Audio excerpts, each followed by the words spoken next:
Advocate bye रेम्पस में आप सबको वेलकम करते हैं। और अभी एक यार बहुत बड़ी ब्रेकिंग न्यूज आई है कि विराट कोहली ने टेस्ट से कैप्टनसी से भी रिजाइन दे दिया है। सीरीज भी साउथ अफ्रीका में हार गए हैं। बहुत बड़ा चांस था जो भी मिस किया है विराट ने सेकंड टाइम, क्योंकि 18 में भी था, 22 में भी ये भी था।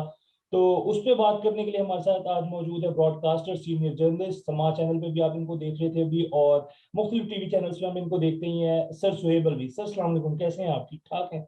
वालेकुम सलाम। अच्छा, वैसे मैं जर्नलिस्ट नहीं हूँ। जर्नलिस्ट बहुत बड़ा ओहदा होता है, बहुत जिम्मेदारी चीज होती है। मैं लेकिन कॉर्पोरेट एग्जीक्यूटिव हूँ, क्रिकेट बस शौक में करता हूँ, सर, लेकिन 40 साल से सीखते हैं ना लेकर रहा हूँ। आपसे। हम लोग तो सीख रहे हैं आपसे, आपकी नॉलेज से जितना मिलता है। नहीं नहीं, हाँ जी। अच्छा सर, जी, अब बोलें। पहले जो अभी न्यूज अभी आई है, अभी थोड़ी देर पहले हमें पता लगी है, विराट कोहली का वो स्टेटमेंट आया है, उसने सोशल मीडिया पे अपलोड किया है। फिर कुछ समझ हम्म। नहीं आया रिजाइन। आप मतलब पहले तो मैं सीरीज पे आऊंगा कि सीरीज का रिजल्ट आप एक्सपेक्ट कर रहे थे कि साउथ अफ्रीका जीतेगा क्योंकि इंडिया जितनी स्ट्रांग थी? फिर उसके बाद विराट कोहली के जो रिएक्शन से हमें नजर आए थे सीरीज में, और फिर ये जो चीजें चल रही थी विराट को लेके, लाइक मतलब वर्ल्ड कप से पहले भी, और अब जो मतलब सारा हमने फियास्को देखा है, रिजाइन, रेजिग्नेशन, स्टेटमेंट की कॉन्ट्रडिक्शंस हो गई हैं, गांगुली की, चेतन शर्मा की। तो वो क्या आपको रिफ्लेक्ट नजर आ रहा है इंडियन टीम की परफॉर्मेंस पे? देखो, पहली तो चीज है, बिल्कुल नहीं एक्सपेक्ट कर रहा था, बल्कि मैं नहीं, आई थिंक कोई भी नहीं एक्सपेक्ट कर रहा था कि इंडिया जो है साउथ अफ्रीकन सीरीज जो है वो हारेगा। बल्कि मतलब 2-1 हारेगा, 2 टेस्ट मैचेस। चलो 1-0 हार जाते हैं, 2 बार मैचेस बारिश की नजर हो जाते हैं, कुछ हो जाता है, समझ में आता है। But the way that the Indians played, जो उनका बैटिंग ऑर्डर था, जो ऑस्ट्रेलिया में उन्होंने विक्ट्रीज ली थी, जो इंग्लैंड में ली थी, उससे तो टोटली आउट ऑफ कैरेक्टर था। So probably the mind wasn't there. Mindset जरा सा इंडियंस का लग रहा था, जिस तरह से उन्होंने सेकंड टेस्ट में बल्लेबाजी की है, इट वाज अमेजिंग। मतलब आपने रहाणे और पुजारा ने जब एक दफा स्टैंड दे दिया, उसके बाद जिस तरीके से ठाकुर ने शॉट्स खेले, उससे पहले ऋषभ ने, पांट ने, तो वो कुछ मेरी समझ में नहीं आया। ओवर कॉन्फिडेंट थे कि ये तो 240 भी नहीं कर सकेंगे। वहां पे इनको ढज लगी। और यहाँ पे आई थिंक अगेन जो उनका बैटिंग ऑर्डर एक्सपोज हुआ है due to very very fine bowling by South African. इनके जो 2 नए बॉलर्स आए, ओलिवियर और दूसरा जो है लेफ्ट आर्मर, तो मॉर्गो जेनसन। प्रोबेबली, हाँ प्रोबेबली जेनसन, प्रोबेबली इंडिया ने, इंडिया के पास डेटा ही नहीं था उनका। तो क्योंकि आजकल जो है हर बल्लेबाज जो है वो अपने कोच और जो एनालिसिस करता है, उसके ऊपर बहुत डिपेंड करता है कि कौन सा बॉलर किस तरह गेंदें करता है, कौन सी उसकी पेट विकेट टेकिंग बॉल है। एक तो मुझे लगता है कि they were caught out because of the fact कि उन्होंने इन 2 बॉलर्स पे इतना होमवर्क नहीं किया था। तो ये भी एक वजह थी। Secondly, technically they were weak. I don't know, Australia को ये कमांड कर गया, जबकि ऑस्ट्रेलिया का फुल स्ट्रेंथ बॉलिंग अटैक था लास्ट ईयर।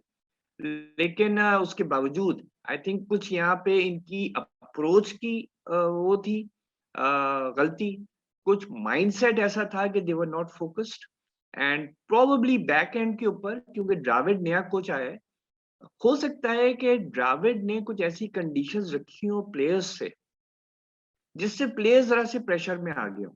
कुछ कोचेज आते हैं, वो कोई फिटनेस रिजीम के ऊपर बहुत स्ट्रिक्ट होता है, कोई आपको, आपसे एक्सपेक्टेशन कुछ और रख रहा होता है, जिसके लिए आप कॉन्फिडेंट नहीं होते हैं कि आप खेलेंगे।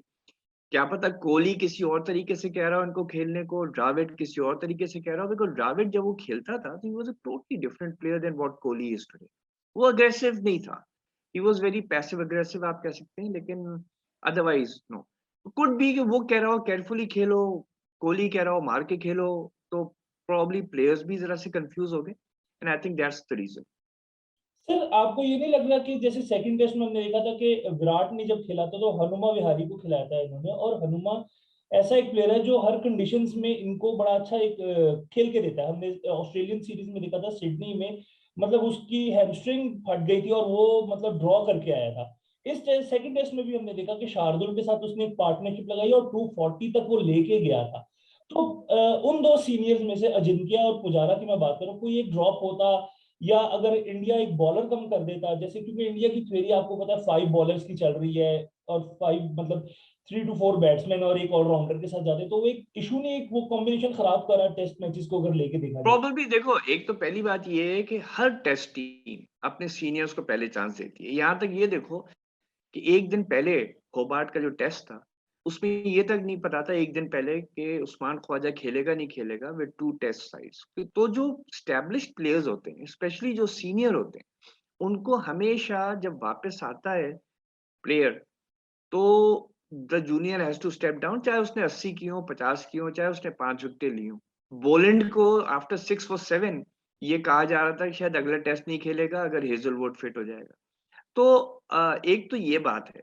दूसरा ये है कि if you recall the way Pujara and Rahane played in the second innings, वो जो उनकी पार्टनरशिप थी जिसमें बार-बार सारे इंडियंस ने कहा कि क्लास इज परमानेंट, वही फॉर्म इज टेम्परेरी, उस लाइंस के बाद वापस आ गए।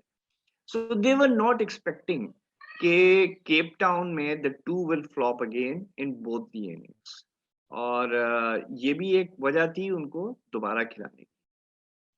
ठीक ठीक सर, अभी जैसे विराट कोहली का हमने भी देखा है वो स्टेटमेंट आया है रिजाइन, क्या ये बहुत ज्यादा आपको वो नहीं लग रहा, जो जैसे सौरव के साथ 2005 में हमने देखा था, चैपल का इशू हुआ था, फिर वो एक पूरी टीम ही कियोस में थी कि जीते हुए मैच हार रही थी, एक्सपेक्टेशंस मतलब कुछ समझ नहीं आती कि बड़ी इनसिक्योरिटी थी, ये हमें वही चीज तो नहीं कि दोबारा नजर आ रही, और उसमें भी मैं थोड़ा देखो सा आपको एनीथिंग, जी जी हाँ, एनीथिंग कैन हैपन। ये तो बिहाइंड द सीन्स क्या हो रहा होता है, ये तो सिर्फ वो जो बिहाइंड द सीन एक्टर्स होते हैं उनको ही पता होता है। लेकिन मैं एक बात बताऊं कि India has moved on from being an arrogant country under Ganguly and under Dravid. ठीक है, जो शास्त्री की अप्रोच थी, जो उससे पहले जो बीसीसीआई की अप्रोच थी, सारी दुनिया से पंगे लेना और खास तौर पे एंटी पाकिस्तान होना और बहुत डिमांड करना सारी टीमों के खिलाफ, तो वो इमेज इंडिया हल्के हल्के चेंज करना चाह रहा था, स्पेशली T20 वर्ल्ड कप की मार के बाद, क्योंकि वहां ये बहुत बदनाम हुए। वहां पे जिस तरीके से जब ये हारे हैं पाकिस्तान और न्यूजीलैंड से, उसके बाद साफ लग रहा था कि मैनिपुलेशन हो रहा है वर्ल्ड कप का। क्योंकि जिस तरह से अफगानिस्तान ने अपना प्लेयर नहीं खिलाया, फिर जिस तरह से अफगानिस्तान खेले, फिर जिस तरह से आई थिंक स्कॉटलैंड की साइड थी जिन्होंने इतनी खराब बॉलिंग करके इनकी रन रेट ऐसी कर दी कि इनको आखिरी मैच पे डिपेंड भी नहीं करना पड़ा, बस ये था कि न्यूजीलैंड हार जाए। तो ये सब बड़ा क्लियर हो रहा था। And I have a feeling personally कि जब से सौरव आया है, he is a very passive guy. I met him a couple of times, I have interviewed him जब वो पाकिस्तान आया था 15-20 साल पहले। तो वो जरा सा सेंसिबल एंड क्वाइट आदमी, and same with Dravid, Shastri का बिल्कुल ऑपोजिट है। तो प्रोबेबली दो तीन चीजें हुई हैं। एक तो India wanted to change this image, and Kohli was not somebody that they could get along with, क्योंकि कुंबले का जैसे तुमने खुद जिक्र किया ये एक्सपीरियंस हुआ था, और बाद में ये भी बात हुई थी कि द्रविड़ के साथ कोहली चलेगा नहीं चलेगा, तो इसलिए T20 से पहले उसने स्टेप डाउन किया, किसी ने उसको रोका नहीं, फिर ओडीआई टीम से उसको फायर कर दिया। फिर जो ये डीआरएस के ऊपर हुआ है, अब दो चीजें हुई होंगी। द्रविड़ वहां बैठा हुआ था, द्रविड़ इज अ वेरी, तुम्हें तो पता है लक्ष्मण हो गया द्रविड़ का, तेंदुलकर, आई मीन ये वो ब्रीड है जो कि बड़ी डिसिप्लिन और अपनी जिम्मेदारी के साथ चलती है। प्रोबेबली ये हुआ है कि ठीक है, आईसीसी ने तो ओवरलुक कर दिया टेक्निकल ग्राउंड्स पे कि किसी ना प्लेयर के खिलाफ उसने किया ना अंपायर के खिलाफ, राइट। लेकिन प्रोबेबली द्रविड़ ने रिपोर्ट भेजी है, गांगुली ने देखा है, उन्होंने कहा यार देखो, this is more than enough, this is not the sort of captain we want. Dravid ने भी कह दिया होगा अल्टीमेटम कि भाई मैं ऐसे आदमी के साथ नहीं चल सकता जो ये हरकतें करे। एक तो ये हो सकता है कि किसी ने गांगुली से बात की है at the end of the test match, और उन्होंने कहा है कि भाई या तो सुधर जाओ या तुम्हारे हाथ से टेस्ट कप्तानी भी जाएगी। और साथ में साउथ अफ्रीका जो कि इतनी लोअर रैंक्ड साइड है, उनसे आप इतनी बुरी तरह हारे 7 विकेटों से, और जबकि अच्छा खासा 200 के ऊपर on these type of pitches बहुत मुश्किल होता है। तो सर मेरे ख्याल जी जी में कोहली ने ये सोचा है कि भाई इससे पहले कि मेरी टेस्ट कप्तानी से छुट्टी हो, बिकॉज पब्लिक ओपिनियन उसके अगेंस्ट चला गया था, और इवन द इंडियन जिन ट्विटर पे मैं जिन जर्नलिस्ट को फॉलो करता हूँ, जिनसे इंटरेक्ट करता हूँ, सब कहीं मैं नहीं देख रहा था कि उसकी कोई डिफेंस आ रही है। तो प्रॉब्ली कोहली ने एक और चीज सोची कि मुझसे जिस तरह इन्होंने ओडीआई कप्तानी में फायर कर दिया, आज मेरे ये हरकत भी है, 2-1 हारा भी हूँ साउथ अफ्रीका में। इससे पहले कि ये मुझे फायर करे, मैं टेस्ट कप्तानी से भी स्टेप डाउन कर जाता। सर इस पे फिर देखिए क्वेश्चन तो ये बनता है कि अगर विराट फॉर एग्जाम्पल अब रिजाइन दे गया, लेकिन अब इनके पास कोई ऐसा टेस्ट कैप्टन कोई ग्रूम नहीं, क्योंकि अजिंक्य की फॉर्म नहीं ऐसे चल रही। केएल का हमने ये देख रोहित लिया था। शर्मा को वापस ले आएंगे, रोहित शर्मा को टेस्ट कैप्टन भी बना देंगे, तो फिर आप वही राहुल को देख लो, बना अगर देंगे, रोहित। रोहित सर शर्मा को बना देंगे। ठीक है सर, आपको लगता नहीं कि इसका असर कोई पड़ेगा, इफेक्ट पड़ेगा इंडियन टीम में विराट की कैप्टनसी जाने से? क्योंकि आपको भी पता है कि बहुत से प्लेयर्स ऐसे जो विराट के बड़े इन्फ्लुएंस रहे, सिराज हो गया, केएल है, तो एक साइड हुआ है जो अश्विन के जैसे हमने इश्यूज देखे विराट से रहे हैं, या डिफरेंट प्लेयर्स के, रोहित के हमने देखे तो ऑस्ट्रेलियन सीरीज में नजर आए, तो ये एक ड्रेसिंग रूम बट नहीं जाएगा जैसे हमने पाकिस्तान का ये एक हमेशा जमाने में होता है, देखा देखो था? जब जब कप्तानी चेंज होती है, हर कप्तान के 3-4 ऐसे प्लेयर होते हैं जिसको वो सपोर्ट कर रहा होता है। 2-3 रीजंस, एक तो ये है कि उसके पुराने साथी होते हैं, या उनको उनकी जैसी क्रिकेट है उस पे बिलीफ होता है, उनकी अप्रोच पे बिलीफ होता है। क्योंकि देखो रन्स कभी बनते हैं कभी नहीं बनते, विकेट्स कभी लेती है बॉलर, कभी लेता है बॉलर, कभी नहीं लेता, राइट। तो जहाँ सब्जेक्टिविटी आती है, कप्तान उन प्लेयर्स को बैक करता है जिस पे उसको कॉन्फिडेंस होता है।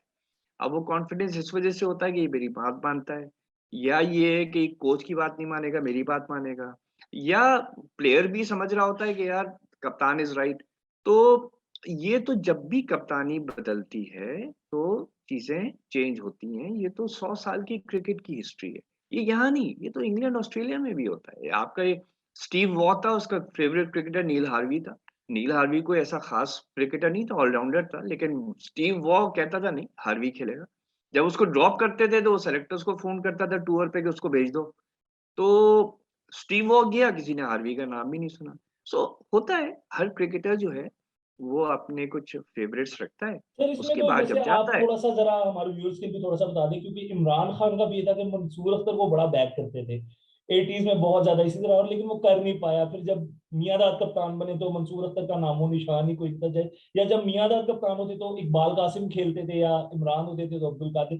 तो ये चीजें तो साथ चल ही रही है ना, फिर तो हमारी क्रिकेट में भी था ये, मतलब ओवरऑल वही वाली बात की मैंने बात करेंगे। देखो मैंने वो पाकिस्तान की एग्जांपल इसलिए नहीं दी है कि पाकिस्तान, इंडिया तो वैसे ही बदनाम है कि यहाँ पे नॉन क्रिकेटिंग रीजंस की वजह से भी होता है। मैंने जानबूझ के ऑस्ट्रेलिया का एग्जांपल इसलिए दिया कि जहाँ सबसे ज्यादा मेरिट मशहूर है, कि वो कप्तान से भी कहते हैं रन्स बनाओगे या विकेट लोगे तो टीम में रहोगे, ठीक है। इसलिए मैंने तुम्हें ऑस्ट्रेलिया का एग्जाम्पल दिया, वरना ऑब्वियसली पाकिस्तान में तो भरे पड़े हुए हैं ऐसे एग्जाम्पल। जी सर, अभी हमने देखा साउथ अफ्रीका की बड़ी, मतलब वो साइड थी जो एक्सपेक्ट कोई भी नहीं कर रहा था हमने से, तो वही वाली पहले जो आपने बात की है। कीगन पीटरसन और मार्को जेनसन आपको एज अ प्रोस्पेक्ट कैसे लग रहे हैं साउथ अफ्रीका के लिए? क्योंकि अब मुझे ये लग रहा है कि साउथ अफ्रीका यहाँ से बहुत ज्यादा राइज भी कर सकता है, क्योंकि एक उन्होंने इंडिया जैसी टीम को हराया अपने होम ग्राउंड को, और उनसे कोई एक्सपेक्ट भी नहीं कर रहा था। बाउचर और ये ग्रांट जो स्मिथ तुमने की। बात कही ना, जी जी। हाँ ये जो तुमने बात कही ना अपने होम ग्राउंड पे, इट्स टू अर्ली, बहुत अर्ली है। जेनसन ने जो पिच विकेटें ली हैं बाउंसी पिचेस पे ली हैं, और सामने जो उसके बल्लेबाज थे वो बड़े इररिस्पॉन्सिबल खेले, जिसमें पुजारा और रहाणे भी शामिल है, राइट। तो एक तो ये वजह है। पीटरसन को एक कमजोर बॉलिंग अटैक मिला है, ये इंडिया का हाइप अप बहुत है। किसी ने कहा था, I think one of the famous commentators ही है, उन्होंने कहा था कि ये तो ऐसा लग रहा है जैसे वसीम वकार और शोएब अख्तर वाला यस अटैक सर, होता है, मांजरेकर राइट। ने कहा था। हाँ मैंने उसी वक्त कहा था कि ये बेवकूफ़ी की बात है, क्योंकि ना उनकी पेस है, और सिवाय बुमराह के किसी की वो एक्यूरेसी नहीं है, ना वो स्विंग है। और ये एक्सपोज हो गए साउथ अफ्रीकन टीम में। और ये है कि चौथी इनिंग में 2 दफा 3 विकेटों से ज्यादा ले ही नहीं सके। तो इसलिए ये कोई खास ऐसा बॉलिंग अटैक था नहीं, हाइप्ड अप ज्यादा था। तो पीटरसन, जेनसन, ओलिवियर, ये जब आएंगे सब कॉन्टिनेंट में, ये जब खेलेंगे इंग्लैंड में, तो पता चलेगा कि पीटरसन स्विंगिंग बॉल को कैसे खेलता है। अभी तो उसने बाउंस खेली है ना, और उसने ज्यादा ना इनकी स्विंग हो रही थी, ना कोई ऐसा खास यॉक कर रहे थे, ना कोई ऐसी स्पेस थी कि शॉर्ट बॉल से आउट करते। तो ये तो अभी पता चलेगा। यस पोटेंशियल बहुत है दोनों में, लेकिन मेरे ख्याल में Indians made them look better than they are. कि सर मेरा आगे टॉपिक पे चलते हैं, एशेज पे। हमने देखे 3 टेस्ट और मतलब एक्सपेक्टेशन जितनी थी वो नहीं नजर आई इंग्लैंड की साइड से। 4th टेस्ट में हमने देखा कुछ फाइट नजर आया, मुझे तो थोड़ा सा वो कार्डिफ का 2009 का एशेज टेस्ट याद आ गया, जहां ब्रॉड ही था जिसने आके एंड पे आके सरवाइव किया। इंग्लैंड का फोकस हम देख रहे हैं 2015 से वाइट बॉल पे ज्यादा रहा है, रेड बॉल पे इतना रहा ही नहीं। अब तो बिल्कुल ही नजर नहीं आता, क्योंकि कुछ उनके प्लेयर्स ने ही कहा कि यार हम लोगों का ज्यादा ही फोकस अब वाइट बॉल पे ही रहता है, रेड बॉल पे भी। ये कितना बड़ा सर ड्रॉबैक है इंग्लैंड के लिए स्पेशली, क्योंकि अब इनके पास उस तरह के प्लेयर्स नहीं, जैसे हमने देखा कुक के बाद कोई आ ही नहीं रहा ओपनर। देखो इनके पास ग्रेजुअली वो प्रॉब्लम हो रही है जो वेस्ट इंडीज के साथ हुई थी 20 साल पहले से। इनके जो अब स्पोर्ट्समैन है वो क्रिकेट में इतना इंटरेस्ट नहीं ले रहे, और अगर ले रहे हैं तो T20 क्रिकेट में ले रहे हैं। बिकॉज यू सी अब क्रिकेट प्रोफेशन तो हमेशा से था, लेकिन अब कट थ्रोट प्रोफेशन हो गया है और अपॉर्चुनिटीज इतनी खुल गई हैं कि कौन चाहता है कि मैं 5 दिन का क्रिकेट खेलूं। अभी देखो ना, अभी रॉबिन्सन के साथ क्या हुआ। पहला सेशन उसने गेंद की, 2 विकेटें ली, बल्कि लेबुशेन को भी आउट कर सकता था। उसके बाद अगले 2 सेशन बॉलिंग नहीं कराई क्योंकि फिटनेस इश्यूज हो गए। उसके कोच ने पब्लिकली उसको झाड़ा है कि भाई either pull up your fitness और get out of the team, you know. अब हो क्या रहा है कि प्लेयर्स की वो फिटनेस नहीं रही है 4 दिन खेले, ना वो ज्यादा कोशिश कर रहे हैं अपनी फिटनेस ऐसी करें कि वो 4 दिन खेले।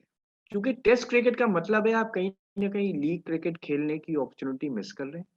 अब जो बबल हो गया है तो आप 2-2 3-3 महीने होटल के अंदर बैठे हुए हैं, और आपको कभी 20 ओवर कराने हैं, कभी 30 ओवर कराने हैं।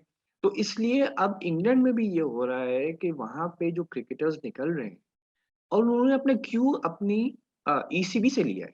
यानी आपका जो ईसीबी का चीफ है, हैरिसन आई थिंक उसका नाम, उसने खुद कहा है, कल मैं उसका ट्विटर का स्टेटमेंट पढ़ रहा था, उसने खुद कहा है कि हमें रीथिंक करना पड़ेगा कि हम सिर्फ वाइट बॉल क्रिकेट खेलने वाले हो गए, जो कि 7 साल चीफ एग्जीक्यूटिव रहे।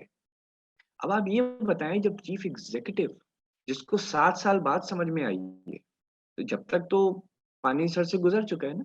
तो इस वक्त इंग्लैंड को प्रॉब्लम ये हो रही है कि आज जैसे वो आउट हुआ आपका पोप। अब पोप को मैं देख रहा था, 3 डॉट बॉल खेल गई, उससे रहा नहीं गया, आउटसाइड दी ऑफ स्टंप वाली गेंद को फिर ड्राइव कर दी, आउट हो गया, कॉट बिहाइंड।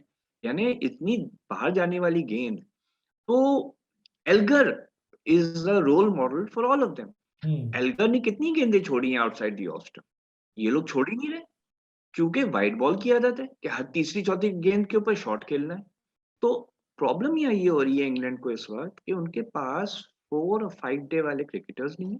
ईसीबी ने उनका और जहन हटा दिया है।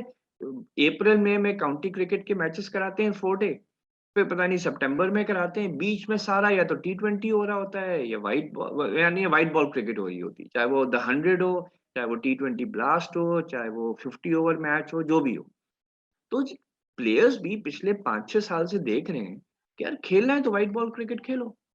तो वेस्ट इंडीज के साथ क्या हो गया था कि 5 दिन के टेस्ट के बजाय वो बास्केटबॉल खेलते थे फ्लोरिडा में। अब व्हाइट बॉल क्रिकेट आया है तो कुछ हद तक वापस आना शुरू हुए, लेकिन व्हाइट बॉल की हद तक रुके हुए। इक्का दुक्का होते हैं, बांग्लादेश के खिलाफ चलो 200 बना गया, हो गया।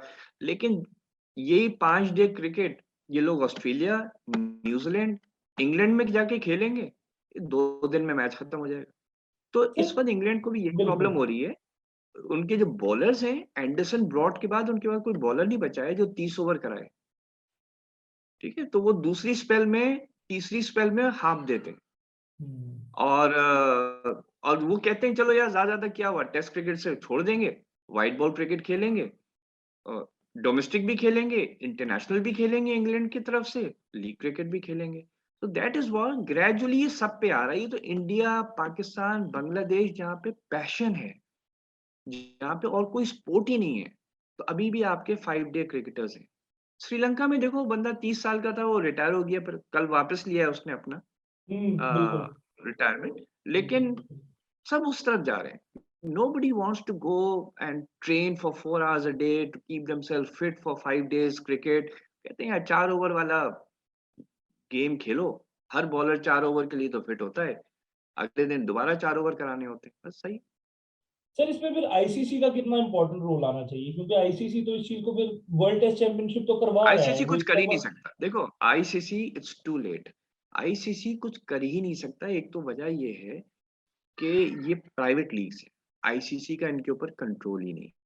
ज्यादा से ज्यादा जो आपके मेंबर बोर्ड्स हैं वो एनओसी ना दें प्लेयर को, तो वो प्लेयर कहता है ठीक है फिर मैं आपके कॉन्ट्रैक्ट से ही हट जाता हूँ, और ठीक है मैं खेलूंगा ही नहीं पाकिस्तान के लिए, इंडिया के लिए, बंग मैं सिर्फ लीग क्रिकेट खेलूंगा। फिर ये क्या करेंगे बोर्ड्स, इतने प्लेयर थोड़ी है पीछे इस लेवल के जो इंटरनेशनल क्रिकेट खेले, इनके इंटरनेशनल क्रिकेट के स्पॉन्सर्स भाग जाएंगे कि आपके पास वो क्वालिटी नहीं है, तो इनको खिलाना भी है और इनको लीग क्रिकेट की इजाजत भी देना है।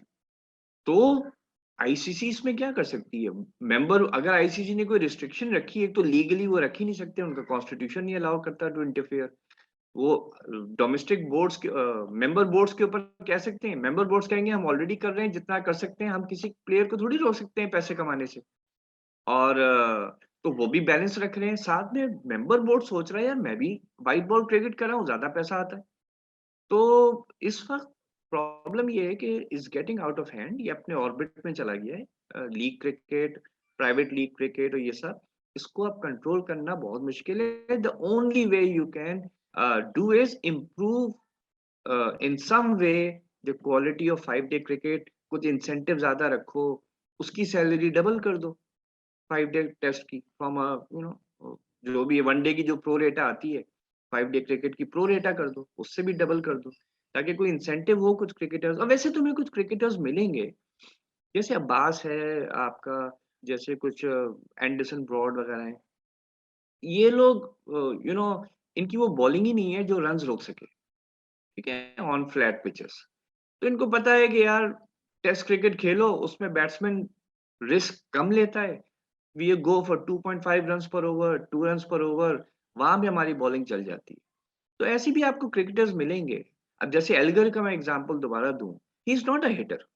एल्गर जैसे 50 प्लेयर आपको दुनिया में मिल जाएंगे, वो कहेंगे हम टेस्ट मैचेस खेलेंगे, क्योंकि यार वनडे में हमसे खेला नहीं जाएगा, व्हाइट बॉल क्रिकेट में ज्यादा ज्यादा हम बेंच पे बैठे रहेंगे, हमारा करियर वहीं खत्म हो जाएगा। So test cricket will go on, ऐसी बात नहीं है। प्रोबेबली 50 ओवर क्रिकेट को रिस्क है कि जब T20 आ गया तो फिर why 50 over, that's the only threat. I don't see it threat to test matches at all. वो तो सर हम देख ही रहे हैं, क्योंकि मोस्टली जब सीरीज हो भी नहीं है, हमने इंडिया न्यूजीलैंड देखा है कि उन्होंने वनडेज नहीं कराए थे, T20s और टेस्ट मैचेस पे ही गए थे। सर मैं दोबारा वापस आता हूँ विराट कोहली पे। आप विराट कोहली की कैप्टनसी को कैसे देख रहे हैं? 7 इयर्स का स्पैन था कैप्टनसी का, MS धोनी को रिप्लेस किया था, एक लेगेसी फिर एक चली है इंडिया की, जो फास्ट बॉलर्स को बहुत ज्यादा मतलब आगे किया गया। बहुत सारे टेस्ट मैचेस ऐसे ऐसे थे जो एक्सपेक्ट नहीं हम कर रहे थे। लॉर्ड्स का टेस्ट मैच जो इंग्लैंड के साथ अभी हुआ है, साउथ अफ्रीका से ही था जहां से ये सारा शुरू हुआ था 2018 में, के वही सेम 240 का टारगेट था, अचीव ही नहीं कर पाई थी। तो विराट का पैरा कैसा देख रहे थे? कैसा, थोड़ा काफी लोग इसे इमरान खान से बहुत रिलेट करते हैं कि यार इमरान वाली अप्रोच नजर आती है विराट में भी। सही कहा तुमने। वैसे तो देखो धोनी ने ऑलरेडी इंडियन क्रिकेट को ट्रांसफॉर्म कर दिया था। धोनी के आने से पहले it was a sort of a divided side, seniors बहुत थे, Ganguly, Laxman, Dravid, Tendulkar, and they had their own, they were very united. But ऐसी बात नहीं है, सहवाग था, हरभजन था। लेकिन धोनी ने आके क्या किया, वो यंगस्टर्स को नीचे से लेके चला और उनको 3-3 4-4 साल के अंदर वर्ल्ड बीटर्स बना दिया। तो Dhoni actually led the transformation. 2007 के वर्ल्ड कप में ना लक्ष्मण था, ना द्रविड़, ना गंगुली, तो ना ना तेंदुलकर। तो उसके बावजूद फाइनल में पहुंचे, और आई थिंक मिसबा की गलती हो गई, जीत गए, वरना चलो अगर नहीं होती तो फाइनल तक तो ले ही किया था ना अपने पहले टेस्ट मैच में, I mean first tournament as captain. इसी तरह फिर 2011 का वर्ल्ड कप देखो, इसी तरह फिर उसने कितने प्लेयर्स बनाए, I mean Kohli is one of them actually.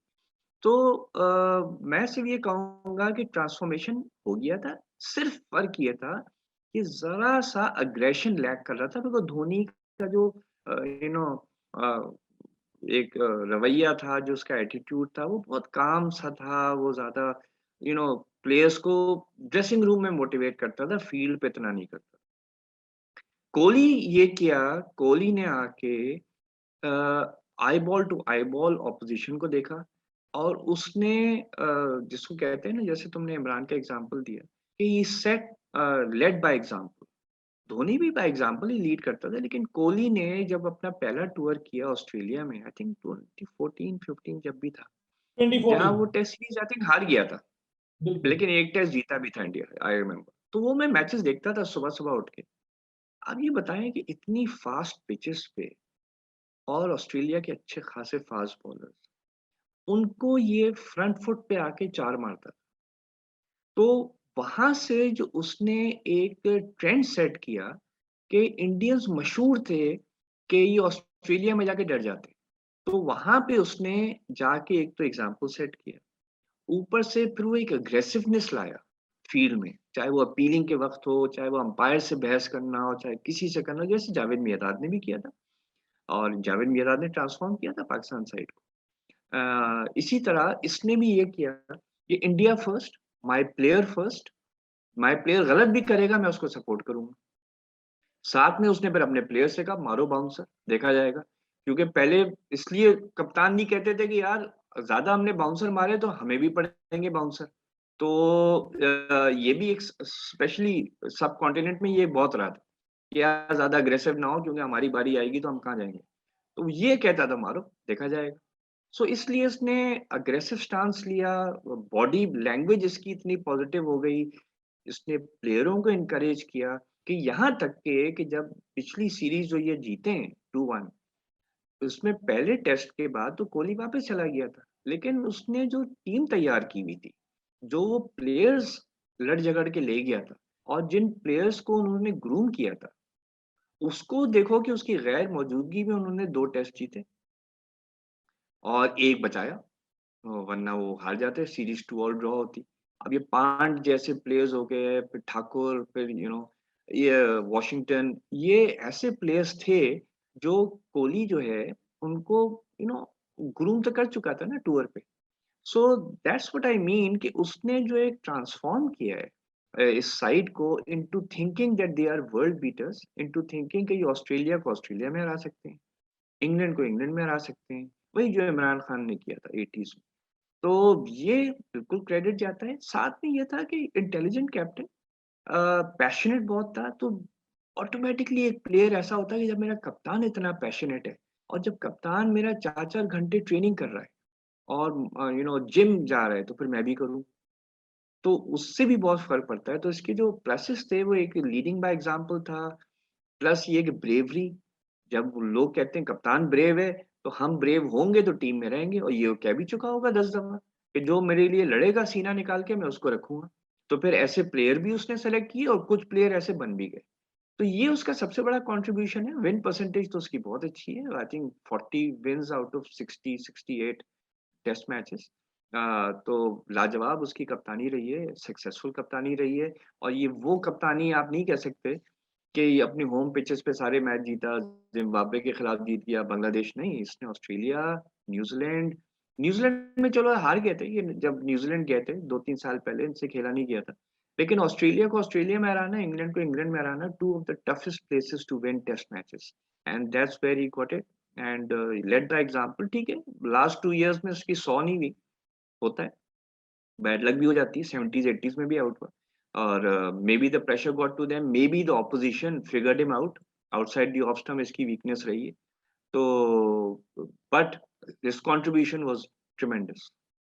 Sir अभी आप बता रहे थे कि कोहली को देख के बिल्कुल जावेद मियांदाद और इमरान खान वाला वो एक कॉम्बो नजर आता था। थोड़ा सा व्यूअर्स के लिए रिकॉल कर दे, कोई आपको इंसिडेंट याद हो 80s और 90s में, जब जावेद या इमरान ने थोड़ा सा अपने बॉलर्स को पुश किया। क्योंकि थोड़ा बहुत तो लोगों को याद है 92 में इंग्लैंड सीरीज में, जब वो मैल्कम हेडली के साथ वो नो बॉल वाला कोई सीन हुआ था अंपायर के साथ आकिब का। तो कांस्टेंट के साथ हुआ था मेरे ख्याल में, जी जी। कांस्टेंट था या कौन था, एनीवे। हाँ, तो वो मैं नहीं कहता तो हूँ थोड़ा सा यही रिकॉल यही करें हमारे व्यूअर्स के लिए हाँ भी थोड़ा सा। देखो, बिल्कुल देखो, ये पहली बात है, इमरान ने जब मुझे पहला इंटरव्यू दिया 1982 में, जब ये इंग्लैंड के बाद वापस आया, और अब पाकिस्तान उसमें लॉर्ड्स का टेस्ट जीता था, तो उसने जो हेरल्ड में मुझे इंटरव्यू दिया, उसने एक स्टेटमेंट बोली जो मैंने हेडलाइन लगाई। वो ये थी कि I am not afraid to lose. उससे पहले 1952 से लेके जब पाकिस्तान टेस्ट क्रिकेट खेल रहे थे, एक फेयर ये रहता था, although Abdul Hafeez Kardar was a great positive minded leader, लेकिन एक फेयर ये रहता था, हम हार ना जाएं, हम हार ना जाएं, इंग्लैंड जा रहे हैं यार, वहां तो हार जाएंगे, वहां ड्रॉ कर लिया बहुत बड़ी बात है, ये थिंकिंग थी। तो एक तो उसने माइंडसेट चेंज किया, दूसरा वो खुद कोई 2.5-3 क्रिकेटर्स के बराबर था, batsman, bowler, fielder plus captain और प्लस मोटिवेटर। तो एक तो ये बात थी। और जिस तरह से उसने वसीम अकरम को लाने वाला जावेद मियांदाद था, लेकिन ग्रूम करने वाला इमरान खान। इसी तरह उसने वकार यूनुस को पिक किया। वकार यूनुस का उस सीजन कोई खास नहीं जा रहा था, 2-3 विकेटें ली थी उसने, बट उसने वो फाइनल में, वो टेलीवाइज हो रहा था final, first class domestic cricket tournament का, इमरान ने टीवी पे देखा, लाहौर में ही था, he went to Gaddafi stadium, उससे कहा नेट्स में आओ, उसको वहीं से पिक कर लिया, जबकि उसकी कोई अच्छी परफॉर्मेंस नहीं थी, लेकिन उसने पोटेंशियल देख लिया। उसके बाद उसने उसको ग्रूम किया, आकिब जावेद को ग्रूम किया, 17-18 साल की उम्र में उसको खिलवाया।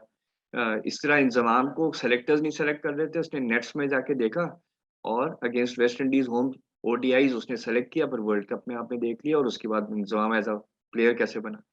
जावेद मियांदाद की भी यही बात थी, जावेद मियांदाद बहुत सपोर्ट करता था प्लेयर्स को, और सीना निकाल के खेलता था।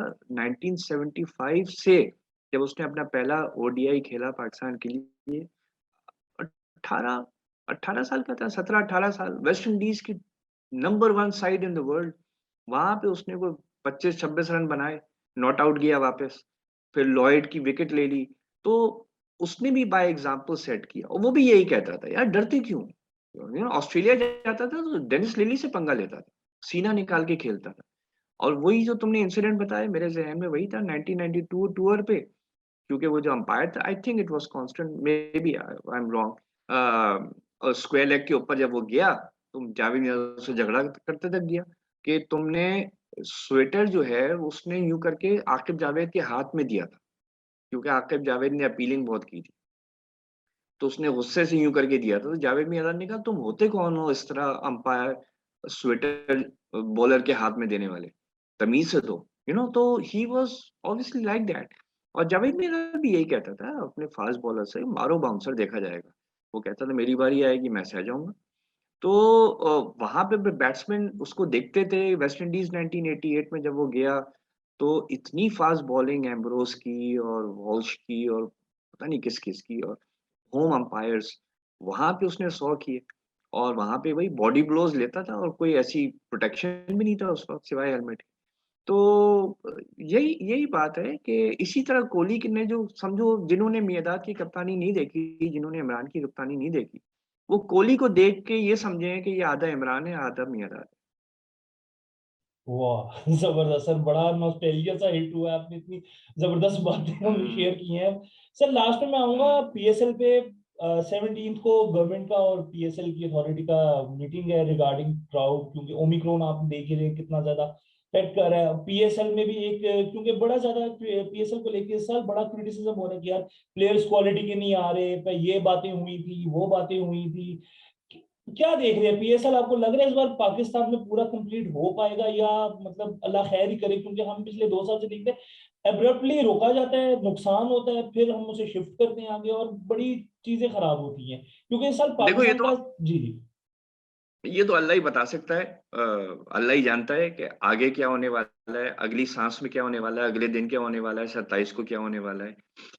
ये अपनी जगह है, लेकिन हाँ, अब जैसे कराची की इन्फेक्शन रेट बहुत बढ़ गई है, आज 30-35% हो गई है, जो पाकिस्तान के किसी शहर में इतनी नहीं है।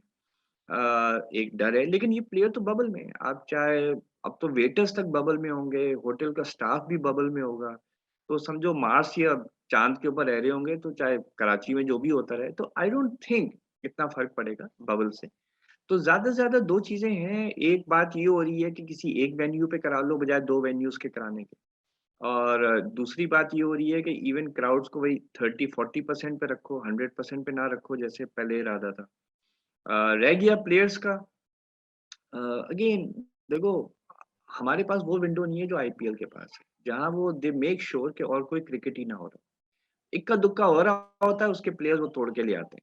या इंग्लैंड ऑस्ट्रेलियन प्लेयर्स हैं, वो इतने प्रोफेशनल्स हैं, उनको इतना पैसा मिलता है, कि वो कहते हैं यार हम आईपीएल नहीं खेलेंगे बिकॉज फिजिकली फिटनेस हमें इश्यूज हो जाएंगे फिजिकली।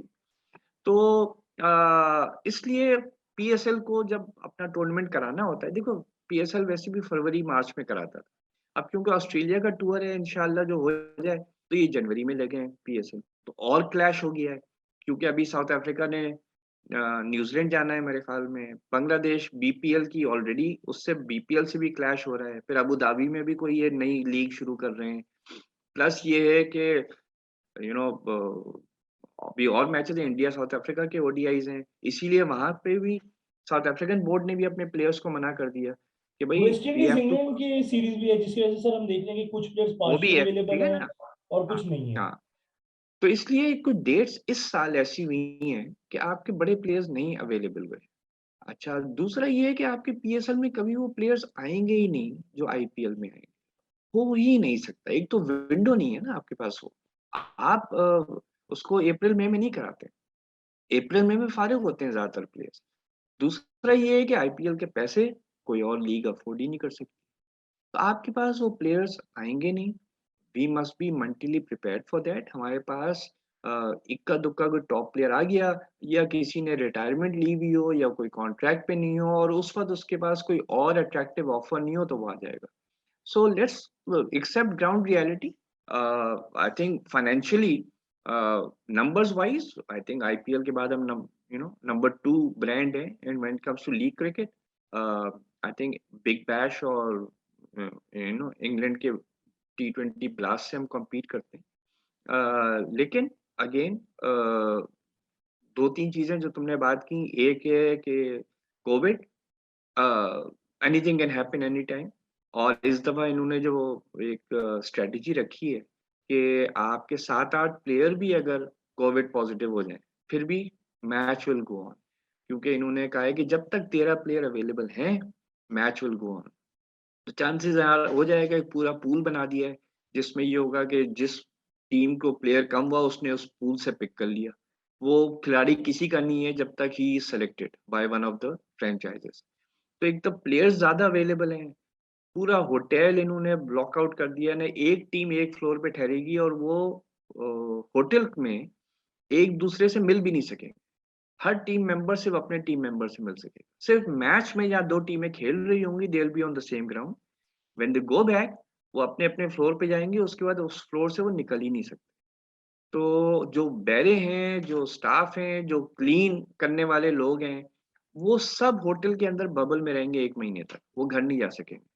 सो आई थिंक इससे ज्यादा प्रिकॉशन इंसान क्या ले सकता है। I think they've taken as much precaution। अब ये भी एक बात हो रही है मे बी एक वेन्यू के ऊपर कर दें बजाय 2 वेन्यूज के, ताकि वो जो जहाज में ट्रेवल है, ऑल्दो वो चार्टर्ड फ्लाइट से जा रहे थे और 2 टीम्स एट अ टाइम पर फ्लाइट विल गो, लेकिन उसको भी अवॉइड कर रहे हैं कि वो भी ना करें, तो मे बी इट्स पॉसिबल कि एक ही शहर में हो। इससे ज्यादा प्रिकॉशन आई डोंट थिंक कोई ले सकता, आगे अल्लाह जाने क्या होता है। ठीक सर, थोड़ा सा कॉर्पोरेट के हवाले से मैं बात करना चाहूंगा, क्योंकि अभी आप बात करते हैं कि प्लेयर्स अवेलेबल नहीं होंगे क्योंकि हमारी विंडो जैन फेब मार्च के बीच में ही एक होती है, आईपीएल की तरह हमारा एक सीजन बुक नहीं होता। व्हाट इफ सर अगर हम अपने स्पॉन्सर्स को, जैसे सर हम छोटी मार्केट लाइक ब्रांड्स को हम इन करते रहे, जैसे हम देख रहे हैं कि कुछ किया जा रहा है इस साल भी और आगे भी इनके प्लान्स हो, तो सर हम मतलब like sir Kane Williamson type players, Steven Smith, इस तरह के प्लेयर्स को हम नहीं देख सकते लाइक, क्योंकि अगर स्पॉन्सर आएगा ऑब्वियसली सर वो फिर पैसा भी आएगा, मार्केट बड़ी होगी, वो चीजें भी हम कॉर्पोरेट वैल्यू से नहीं हम बड़ी कर सकते इसको। नहीं क्या कर सकते हो भाई, प्लेयर अवेलेबल नहीं है तो तुम क्या करोगे। अब फॉर इंस्टेंस अगर केन विलियमसन अवेलेबल है, अगर वो कोई क्रिकेट नहीं खेल रहा है तो वो क्यों नहीं आएगा तुम्हारे पीएसएल। प्लेयर्स एक तो अवेलेबल ही नहीं है, दूसरा प्लेयर ये भी देखते हैं कि हमने उससे पहले कितनी क्रिकेट खेली है और फिर आईपीएल में जाके क्रिकेट खेलनी है, तो वो अगर क्रिकेट नहीं भी खेल रहे होते हैं तो वो अपने आप को फिजिकली रेस्ट देते हैं, कुछ टाइम फैमिली के साथ गुजारो यार। अगर मैंने 6 हफ्ते, अब 8 हफ्ते हो गया आईपीएल, थोड़े दिन बाद ये 10-12 हफ्ते हो जाएगा, अगर मैंने वहां पे इतनी क्रिकेट खेलना है जहां मैं 10 गुना ज्यादा कमा रहा हूँ, उससे पहले मैंने अपनी कंट्री की क्रिकेट खेलनी है, तो बीच में मैं क्यों घुसूं पीएसएल में। मैं अपनी फैमिली से भी दूर रहूं, उसके बाद 12 हफ्ते और दूर रहूं, और जो एक्स्ट्रा अमाउंट कमा रहा हूँ वो उनको जरूरत नहीं है उस एक्स्ट्रा अमाउंट की, वो आईपीएल से इतना कमा लेते हैं। तो ये वजह है कि आप मेंटली प्रिपेयर हो जाएं। पीएसएल में इक्का दुक्का कभी कोई टॉप प्लेयर आ गया तो आ गया, जैसे अभी ऑयन मॉर्गन की बात हो रही है, शायद वो आ जाए नहीं आए वट, लेकिन आपको क्रीम जो है क्रिकेट की वो नहीं आएगी आपके पास, अनलेस आपका शेड्यूलिंग ऐसी हो कि वो आखिरी मैच खेलने के बाद भी उनको 3-4 हफ्ते मिले बिफोर आईपीएल, या 2 हफ्ते मिले या 3 हफ्ते मिले, और उससे पहले उन्होंने अपनी कंट्री के लिए क्रिकेट 4 हफ्ते से या 6 हफ्ते से नहीं खेली हो, वरना वो फैमिली के साथ टाइम ही नहीं मिलता है ना उन्हें। So let's be practical and let's enjoy what we have. After all I mean PSL में जो क्रिकेटर्स अभी आए हैं, पिछले 6 पीएसएल जो खेले हैं, कोई कम एंटरटेनिंग क्रिकेट तो नहीं हुई है। स्टैंडर्ड्स बहुत अच्छे रहे, बल्कि स्टेन तो क्या ही गया, बाद में मुकरना पड़ा क्योंकि आईपीएल से डांट पड़ती।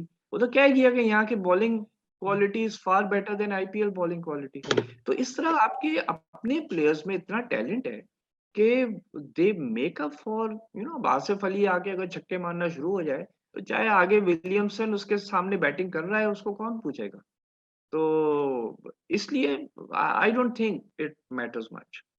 सर लास्ट क्वेश्चन हम मैं आते हैं, हम एंड करते हैं कि सर पीएसएल के आपने सारे ऑलमोस्ट स्क्वाड देखे भी हैं, आप बात भी करते शाहिद के साथ भी, आप समा पे भी थे, आप कैसे देख रहे हैं इस बार आपकी टॉप टू टीम्स कौन सी, क्योंकि आप एक टीम को तो कर नहीं सकते, लेकिन आपकी टॉप टू फेवरेट टीम कौन सी है इस बार, इस साल के लिए? Sorry, I will never answer that. I will never answer that when it comes to T20 cricket. T20 cricket में यार मतलब अब वो यूरोपियन कप ले लो, वो पता नहीं पोर्चुगल था बेल्जियम था जो जीत गया था यूरो कप। आई मीन कहाँ बेल्जियम की रैंकिंग कहाँ, जबकि वो प्रिडिक्टेबल स्पोर्ट है। उसमें आपको पता है कि कौन प्लेयर है, क्या टैक्टिक्स हैं, किस टीम की क्या क्वालिटी है। वहां पे बेल्जियम आके यूरो कप जीत गया कुछ साल पहले की बात है। T20 क्रिकेट तो 2 ओवर का खेल है यार, 20 ओवर का खेल ही नहीं है। दो चलिए मैं ओवर एलाबोरेट कर लेता हूँ। इधर से उधर हो जाए, 2 ओवर इधर से उधर हो जाए, कोई टीम पल्ला ले जाएगी। तो इसलिए नहीं, आई मैं विल नेवर एलेबोरेट कर प्रिडिक्ट। देता हूँ, आप किसको देख रहे हैं कि यार हाँ इनका स्क्वाड इज गुड, लाइक हम लाहौर की बहुत बात हो रही है कि अच्छा उन्होंने डोमेस्टिक प्लेयर्स को चांस दिया, अब्दुल्ला शफीक, कामरान मोला, कोयटा की बहुत आपके बात पास हो रही है जितने कि आपके पास जितनी अच्छी टीम हो, किसी प्लेयर के, कोई फ्रेंचाइज के बाद लाख अच्छे प्लेयर हो, उस दिन कौन इंजर्ड हो जाता है, किसको कोविड हो गया है, किसने गलत खेला, किसने वो खेला। तो स्ट्रेंथ, और ये मैं आपके व्यूअर्स के लिए भी कहूंगा, बिल्कुल ओपन माइंड से टूर्नामेंट देखें, ये ना सोचें कि ये फेवरेट है और ये वीक है, क्योंकि फिर आपकी एक्सपेक्टेशन जो है वो उलट भी हो सकती है। तो मजा यही है यार, T20 क्रिकेट या कोई भी कॉन्टेस्ट खेलो, उसमें ये कैलकुलेट करने ना बैठ जाओ कि ये टीम जो है ये बेहतर है या वो। हाँ, ओडीआईज में आप कर सकते हैं, बिकॉज स्टेमिना का पता होता है, स्किल का पता होता है, 2-4 प्लेयर ऐसे होते हैं जो लंबी इनिंग्स खेल सकते हैं। यहाँ तो पावर हिटर है, यहाँ तो नंबर 11 आके 4 छक्के मार के आपको जिता देता है। वो ब्रेथवेट ने क्या किया था T20 वर्ल्ड कप में हम्म। 2016। जी सर। कौन एक्सपेक्ट करता था ब्रेथवेट स्टोक्स को 4 छक्के मारेगा 4 गेंदों पे और वेस्ट इंडीज जीत जाएगा। Sir even wait, I mean अगर वो हम वेट को चैंपियंस देखें, ट्रॉफी थी। वेट से कोई एक्सपेक्ट नहीं कर रहा था। हाँ, ठीक है। सो इसलिए मैं आपसे कह रहा हूँ कि ये इसमें बिल्कुल भूल जाओ कौन सी टीम अच्छी है, कौन सी कमजोर है, कौन सी स्ट्रांग है, किसके पास बेहतर प्लेयर है। प्लेयर वो होता है जो उस वक्त पिच के ऊपर परफॉर्म कर जाए, बस। ठीक है सर, लास्ट क्वेश्चन अभी ये कि मैं बिल्कुल एंड अप कर रहा हूँ कि आपका अभी शाहिद के साथ इंटरेक्शन देख रहा था, समा पे आप लोग काफी मतलब उनकी कैरियर पे डिस्कशन कर रहे थे। शाहिद का सर ये लास्ट पीएसएल है और हम सबको पता है शाहिद मतलब पाकिस्तान के लिए क्या अहमियत रखते हैं। इमरान खान के बाद तो मेरा ख्याल है बहुत एक जो ओवरऑल ब्रांड है, जो स्टार है वो शाहिद ही है। शाहिद के कैरियर को आप कैसे देख रहे हैं? 95 से मैं बात करूँ क्योंकि आप अंडर 19 को शायद फॉलो कर रहे हैं, टिल अब तक आप कैसे शाहिद के कैरियर को आप समअप करते हैं? शायद has been a great for Pakistan cricket. सबसे पहली बात यह है कि उसका जो ब्रांड ऑफ क्रिकेट जो उसने खेला, वो मेंटली इतना स्ट्रांग है वो, शायद कि उसने कोई उसको लाख प्रेशर आए, इस तरह नहीं, इस तरह खेलो, उस तरह नहीं, उसने कहा भाई जो मेरी स्ट्रेंथ है मैं उस पर खेलूंगा। तो एक तो ये है कि वो अपनी स्ट्रेंथ के ऊपर खेला, चल गई, पाकिस्तान मैच जीत गया। नहीं चली, बाकी 10 ने कभी बचा लिया, कभी लेट डाउन हो गया। क्रूशियल मोमेंट्स के ऊपर ज्यादातर वो चल गया। अच्छा, दूसरी बात ये है, उसने अपनी ये भी रियलाइज किया near the end his last 4-5 years कि मेरी बॉलिंग मेरी स्ट्रेंथ है। 2011 के वर्ल्ड कप के बाद आप देखें जो उसका बॉलिंग का ट्रांसफॉर्मेशन हुआ। So I think he has been very good for Pakistan cricket. पहली बात ये है कि उसने पाकिस्तान क्रिकेट को व्यूअरशिप दिला दी, जहाँ पे आपके जरा से ऐसे प्लेयर्स थे जो कि मार्केटेबल जिसको कहते हैं नहीं थे। लोग कहते हैं यार कौन देखे, टुक टुक टुक टुक कर रहे हैं, या ये इधर उधर कैच ड्रॉप हो गया तो हंस के वापस चले गए। तो आपको ऐसे कैरेक्टर्स चाहिए होते हैं। तो पाकिस्तान क्रिकेट के लिए Shahid Afridi has been fantastic. सारी दुनिया में ईएन चैपल जैसा आदमी जो सिर्फ टेक्निकल बातें करता है, वो शाहिद अफरीदी के बारे में बात करता रहता था। So he has ended up attracting so many eyeballs from critics to fan to journalists to everybody। कि जब शायद जैसे वो मशहूर था, और ये एक दो लोगों ने अपनी आंखों से देखा है कि पेशावर में मैच हो रहा है, तो शाहिद अफरीदी की बैटिंग आई, क्राउड भर चुका था। शाहिद अफरीदी 2 बॉलों के बाद आउट हो गया, आधा स्टेडियम खाली हो गया। So you know that's what is done for Pakistan cricket. सबसे पहले उसने पाकिस्तान क्रिकेट में एक ऐसा इम्पैक्ट लाया कि लोग उसकी वजह से मैच देखना चाहते थे। उसके बाद उसकी कप्तानी बहुत अच्छी थी। ही was a very underrated captain. He had a very good way of motivating players, और लाजवाब उसकी इस बात थी। बाकी हर क्रिकेटर के अप्स एंड डाउन्स होते हैं, डिसअपॉइंटमेंट्स होते हैं, अफसोस होता है कि यार आपने ये नहीं किया, आपने वो नहीं किया, जब इतना खेले तो इतना करना चाहिए था। कुछ लोग ऑफ द परफॉर्मेंस भी कंट्रीब्यूट करते हैं, अपनी पर्सनैलिटी से, अपनी लीडरशिप से, अपनी सपोर्ट से। So I think Shahid Afridi has been very good for Pakistan cricket also. ठीक है, thank you so much sir. बड़ा मतलब आपने टाइम निकाला, एज यूजुअल बड़ा मजा आया, नहीं नहीं, बहुत कोई कुछ बात नहीं। सीखा। बहुत कुछ सीखने को और मिल रहा है सर करना क्या है आपसे तो बात करके। तुमसे बात करने के अलावा और करना क्या है। Thank you so much sir, thank you so much. तो इसी के ओके साथ, जी ओके, सर, जी सर। हाँ please do your ending and then ठीक विल गो। ठीक है, तो इसी के साथ यार मिलते हैं अगले एपिसोड में। सर के साथ बहुत मजा आया एज यूजुअल। बहुत चीजें इस बार ज्यादा मैंने पूछी हैं, बहुत ज्यादा टाइम लिया है, और काफी हमने नॉस्टैल्जिक बातें भी की हैं। तो आगे भी हम सबको तंग करते रहेंगे, और मिलते हैं फिर। Thank you. Okay, Allah Hafiz.